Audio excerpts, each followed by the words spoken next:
दोस्तों, Iran Iraq के युद्ध के बाद जो जबरदस्त तेजी आई है वो गैस के अंदर आई है, वो पेट्रोल डीजल के अंदर आई है।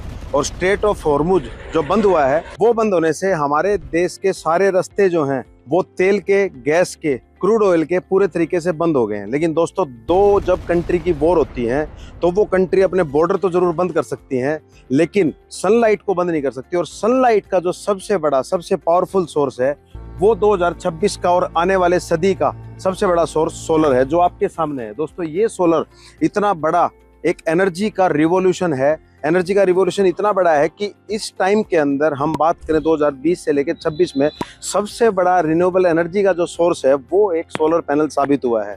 और दोस्तों, अगर कोई भी पुराना गैस का प्लांट है या ऑयल का प्लांट है, उसको चलाने की बजाय एक नया अगर सोलर प्लांट अगर आप एस्टेब्लिश कर लेते हैं अपने कंट्री के अंदर, अपने देश के अंदर, तो वो चलाना बहुत सस्ता भी है और जीरो कॉस्ट पर है और बहुत ज़्यादा कॉस्ट इफेक्टिव भी है, और उसकी लाइफ जो है वो सबसे ज़्यादा है। और दोस्तों, जैसे ही ईरान का और इराक का, अमेरिका का जो युद्ध हुआ है, उसके बाद सबसे ज़्यादा विशेषज्ञों को ये लग रहा था कि इस टाइम पर एक बहुत बड़ा एनर्जी ट्रांजिशन होगा, जो कि हुआ है। और विशेषज्ञों को ये भी लग रहा था कि हमारी जो दुनिया है, हमारे जो लोग हैं, हमारे जो इससे इफेक्ट होने वाले लोग हैं, जिनको पावर नहीं मिल पा रही, जिनको डीजल पेट्रोल डेली बढ़ता जा रहा है, और सबसे बड़ा इफेक्ट एक मीडियम फैमिली पे आ रहा है कि हम पिछले 10 दिनों के अंदर जो डीजल और पेट्रोल के प्राइस जितने हाइक हुए हैं, तो आने वाले टाइम में सबसे ज़्यादा महंगाई के दौर से हम गुजरने वाले हैं। और एक मीडियम क्लास फैमिली के ऊपर डीजल, पेट्रोल और सीएनजी के, एलपीजी के जो प्राइस हैं, उसका इफेक्ट इतना आया है कि महीने का 10,000 रुपये की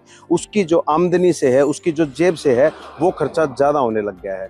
तो दोस्तों, इसका इफेक्ट, सन की रेज का जो इफेक्ट है, या हम कह सकते हैं जो एनर्जी ट्रांजिशन है, वो आज की डेट में सबसे बड़ा हुआ है इस युद्ध की वजह से। जैसे कोरोना काल के अंदर हमने दोबारा पेड़ पौधे लगाने स्टार्ट कर दिए थे, हमने दोबारा प्रकृति से जुड़ना स्टार्ट कर दिया था, हमने पेड़ों की कटाई बंद कर दी थी क्योंकि हमें ऑक्सीजन नहीं मिल पा रही थी। इसी तरीके से कोरोना से भी बड़ा युद्ध है ये, आर्थिक युद्ध है, जिसकी लड़ाई हमें आने वाले टाइम में लड़नी है। और दोस्तों, उस लड़ाई में जो हमें सक्सेसफुल बनाने वाली है जो चीज़, वो सबसे ज़्यादा सक्सेसफुल रिन्यूएबल एनर्जी बनाएगी, विंड पावर बनाएगी। और रिन्यूएबल एनर्जी में सबसे पहला नाम आता है सोलर एनर्जी का। और दोस्तों, सब कंट्री, जितने भी कंट्री है, जापान है, इजिप्ट है, इंडिया है, पाकिस्तान है, सब कंट्रियों ने सोलर को अडॉप्ट करना स्टार्ट कर दिया। उसके साथ साथ लिथियम बैटरी को भी इस सोलर पावर प्लांट के साथ लगाना स्टार्ट कर दिया है। और दोस्तों, विशेषज्ञों का ये कहना था, अगर ये युद्ध लंबा चला तो सबसे ज़्यादा जो दिक्कत आएंगी वो प्रकृति के ऊपर आएंगी, क्योंकि दोबारा हमारे जो सारे सोर्स थे एनर्जी के, हम कोयले से दोबारा बिजली बनाना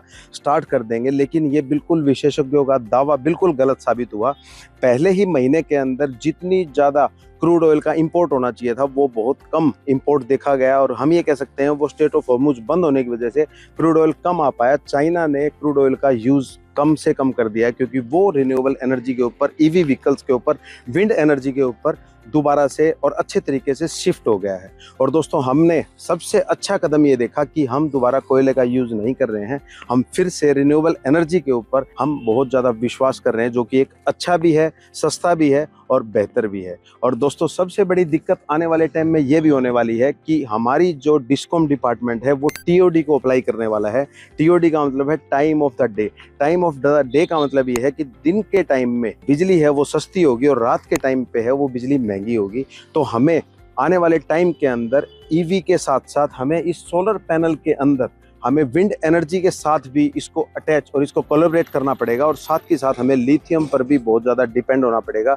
लिथियम बैटरी हमें दिन के टाइम में इसके ऊपर लगानी होंगी। उससे हमें बेनिफिट क्या होगा, दिन के टाइम में जो हमारी डिस्कॉम हमें सस्ती बिजली देगी, उससे हम अपनी बैटरी को चार्ज कर लेंगे, और रात के टाइम में हमारे लोड को हम पूरे लिथियम के ऊपर शिफ्ट कर देंगे। क्योंकि लिथियम बैटरी की जो मिनिमम साइकिल है वो 6000 साइकिल है, 3000, 4000 साइकिल है, उसकी लाइफ बहुत लंबी है। और वो सस्टेनेबल एक रिन्यूएबल एनर्जी का बड़ा अच्छा सोर्स है, जिसमें दिन में हम बिजली को स्टोर कर सकते हैं। टाइम ऑफ द डे का मतलब ये है दोस्तों, ये चाइना में भी अप्लाई है, और बहुत सी जो प्राइवेट डिस्कॉम कंपनियां इंडिया के अंदर, उन्होंने भी अप्लाई किया हुआ है।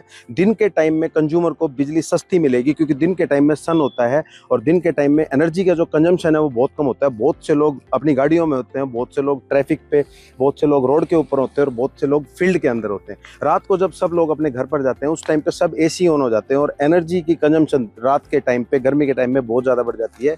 इसलिए टाइम ऑफ द डे का शेड्यूल ये है कि रात को जो यूनिट मिलेगी वो 10 रुपए से ऊपर मिलेगी और दिन के टाइम में जो यूनिट हमें बिजली बोर्ड से मिलेगी वो 5 रुपए मिलेगी। आने वाले टाइम में ये रूल एप्लीकेबल होने वाला है। अगर इस टीओडी का मैक्सिमम बेनिफिट आप उठाना चाहते हैं और इसमें भी आप रिन्यूएबल एनर्जी लगा के, लिथियम एनर्जी लगा के अपना बिल बचाना चाहते हो तो हमारे चैनल को इसी तरीके से लाइक, सब्सक्राइब, शेयर करते रहें और ऐसी टेक्निकल जानकारी के लिए हमारे चैनल से जुड़ते रहें।